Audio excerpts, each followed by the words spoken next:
अपने विधिशास्त्र के लेक्चर में हम आगे बढ़ते हुए आपको सैविनी के बारे में बता रहे हैं। सैविनी के दर्शन पे या विधिशास्त्र पे फ्रांस की क्रांति 1776 और डार्विन थ्योरी ऑफ इवोल्यूशन का बहुत प्रभाव पड़ा और ये इन्होंने यहाँ तक मान लिया कि विधिक परिकल्पनाओं में सतत बदलाव होते हैं। 1779 से 1861 तक इनका पीरियड रहा। History of Roman law in middle age 1815 और लॉ ऑफ पोजेशन और system of modern Roman law 3 इनकी प्रमुख कृतियाँ रहीं। इन्होंने कहा विधि अमूर्त सिद्धांत न होके आंतरिक भावनाओं की अभिव्यक्ति है। विधि की उत्पत्ति व्यक्तियों के पारस्परिक सहयोग से हुई है।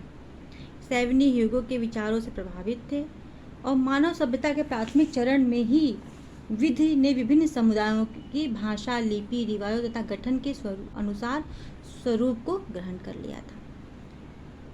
इन्होंने सर्वप्रथम राष्ट्र शब्द की व्याख्या की और बताया कि राष्ट्र का तात्पर्य उस मानव समुदाय से है जो सामाजिक, ऐतिहासिक तथा भौगोलिक श्रृंखलाओं द्वारा एक दूसरे से सूत्रबद्ध हैं। सैविनी की थ्योरी लोक चेतना का सिद्धांत इसी पर आधारित है कि विधि का विकास सतत हो रहा है। विधि आइंस्टीन और केल्सन के तहत सिद्धांत पे नहीं, व्यवहार और प्रथाओं पे आधारित है। हाँ, यही इनको सामान्य चेतना के सिद्धांत या लोक चेतना का सिद्धांत या वॉकलिस्ट इनके सिद्धांत को कहा जाता है। इनके सिद्धांत का महत्व देखिए, इनके विधि में हमको महत्व क्या क्या मिला, क्या क्या इम्पोर्टेंस है इनके सिद्धांत का। पहला, विधि निर्मित नहीं की जाती है, अपितु वह जन समुदाय में पाई जाती है। ठीक है। विधायिका का विकास शारीरिक विकास की भांति जैविक सिद्धांत की विकास, विधायिका का विकास, विधि का विकास शारीरिक विकास की भांति हुआ है। जैसे कि जैविक सिद्धांत की थ्योरी से ये ज़्यादा प्रभावित थे। सतत विधि का विकास हुआ है। दूसरा इनका ये था, जनता का प्रतिनिधित्व वकील वर्ग द्वारा किया जाता है, जो स्वयं भी एक जनता के ही अंश हैं। इसलिए विधि बनाने में अधिवक्ताओं की भूमिका महत्वपूर्ण है। और इन्हीं सब बातों से ये आलोचना के पात्र भी हुए। इन्होंने कहा कि नहीं, जन समुदाय में का एक अंश ही अधिवक्ता है, अर्थात जनप्रतिनिधि है, जनता को बारीकी से समझता है, इसलिए विधि में अधिवक्ताओं का स्थान महत्वपूर्ण होना चाहिए। इन्होंने यूनिवर्सल विधि की तरफ रुझान नहीं किया, बल्कि इन्होंने कहा कि विधियां सभी स्थानों पर समान रूप से लागू ही इसे नहीं किया जा सकता। इसलिए ये यूनिवर्सल लॉ नहीं है, बल्कि ये सामाजिक परिस्थितियों, समय के अनुसार ये कहीं भी, जैसे कि पर्सनल लॉ हुआ, हिंदू मुस्लिम लॉ हुआ, अगर हम कहीं दूसरे मद्रास में जाइए तो मद्रास में वो विज्ञानेश्वर की दाया भाग अप्लाई करती है। हमारे यहाँ ये है जिमुतवाहन की, हम लोग ये पढ़ते हैं, वहाँ पे दूसरी प्रथा है। तो ऐसा है कि और अगर हम बाहर कहीं जाएं, कश्मीर में जाएं, तो व्यक्तिगत लॉ हर जगह अप्लाई नहीं करता है। जैसे कि कुछ लॉ उत्तर प्रदेश का रेवेन्यू कोड है तो उत्तर प्रदेश में ही अप्लाई करेगा, न कि ये बाहर का अप्लाई करेगा। ये यूनिवर्सल लॉ नहीं है। इस तरह उन्होंने बताया कि विधि यूनिवर्सल नहीं होती, ये सभी स्थानों में समान रूप से बनाई जाती है, बदलती है। इसमें अधिवक्ताओं का बहुत महत्व होता है। नैतिक आदेश को अस्वीकार किया इन्होंने। विधि के पीछे वास्तविक सस्ती सोशल प्रेशर होती है। जो टेंशन की बात हुई हो, आइंस्टीन की तरह से समादेश की बात नहीं की, इन्होंने सोशल प्रेशर, सामाजिक दबाव को ही विधि के से भय उत्पन्न करने का साधन बताया। और इन्होंने कहा कि हम इतिहास को नकारे नहीं, हम नेचुरल लॉ को नकारे नहीं, नेचुरल लॉ से ही हम सिद्धांतों को लेके उसको, प्राचीन भूतकाल के सिद्धांतों को लेके उसको वर्तमान और भविष्य के लिए विधि का निर्माण करें। ये संहिताकरण के विरोधी थे। ये नहीं चाहते थे कि कोई चीज़ कोडिंग कर दी जाए, या संविधान के तो विरोधी थे कि लिखित चीज़ नहीं होनी चाहिए, इनके अलिखित होनी चाहिए चीज़ें जो समय के अनुसार बदल जाए। तो ये रहा इनका थ्योरी। अब इनकी थ्योरी में हम इनकी आलोचना बताते हैं, क्योंकि कोई भी चीज़ आलोचना के बिना नहीं रहती। आलोचना, समालोचना और में बहुत अंतर है। समालोचना और आलोचना, हम किसी चीज़ की पूरा नकार देते हैं। समालोचना में हम नकारते नहीं हैं, समालोचना में हम उसको स्वीकार भी करते हैं और नकारते भी, दोनों चीज़ करते हैं। ऐसे व्यवहारिक आचरण में हम देख ले, कोई कोई सिर्फ बुराई करता है कि इस इंसान सिर्फ बुरा है, लेकिन ऐसा नहीं होता, उस इंसान में भी अच्छाइयाँ होती हैं। तो आप आलोचना करिए, समालोचना करिए, लेकिन बुराई मत करिए किसी की। अपने आप को देखिए और आगे बढ़िए। तो इनकी आलोचना किस लिए हुई? भावुकता और काल्पनिकता को लेके एलन ने इनकी की कि ये इनका जो लॉ है, सोचने का तरीका है, वो बहुत ही इमोशन और इमेजिन भरा है। और एलन ने अधिवक्ताओं को जिन्होंने प्रशय और महत्व दिया उससे भी सहमत नहीं थे। बोले नहीं, विधि निर्माण में जस्टिस, न्यायाधीशों का ज़्यादा महत्व होता है, न कि अधिवक्ताओं का। और एलन जो थे, इनका जो प्रेसिडेंट तथा लॉज था, इस निर्माण में उन्होंने न्यायाधीशों को प्रशय दिया, न कि अधिवक्ताओं को दिया। तो कभी कभी पूछता है कि किस ज्यूरिस्ट ने अधिवक्ताओं को ज़्यादा बहुमुखी माना, तो ये सेवनी ने माना। फिर एलन कहते हैं कि सेवनी ने एक तरफ तो इन्होंने नेचुरल लॉ का विरोध किया, अगेंस्ट थे, दूसरी तरफ इन्होंने स्वयं ही बाह्य तथ्यों पर एक आदर्शात्मक कल्पना मात्र माना, और एक उन्होंने आंतरिकता को लाके स्वयं ही इन्होंने पीछे की डोर से इन्होंने नेचुरल लॉ को स्थापित कर दिया। और संहिताकरण को न मानने के कारण भी इनका विरोध हुआ।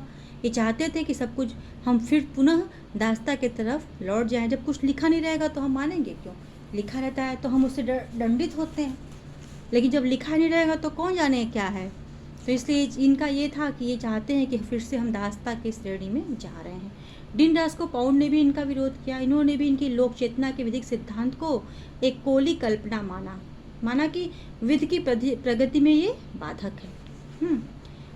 तो दोनों एलन और डीन रास्को पाउंड ने इनके सिद्धांतों का विरोध किया, लेकिन विको, हर्डर, पुश्ता ने ऐतिहासिक जूरिस्प्रूडेंस को आगे बढ़ाया। फ्रीडमैन, इसके बाद इनका योगदान, हर चीज़ों में उनका महत्व भी आता है। तो महत्व में हम पढ़ेंगे फ्रीडमैन को।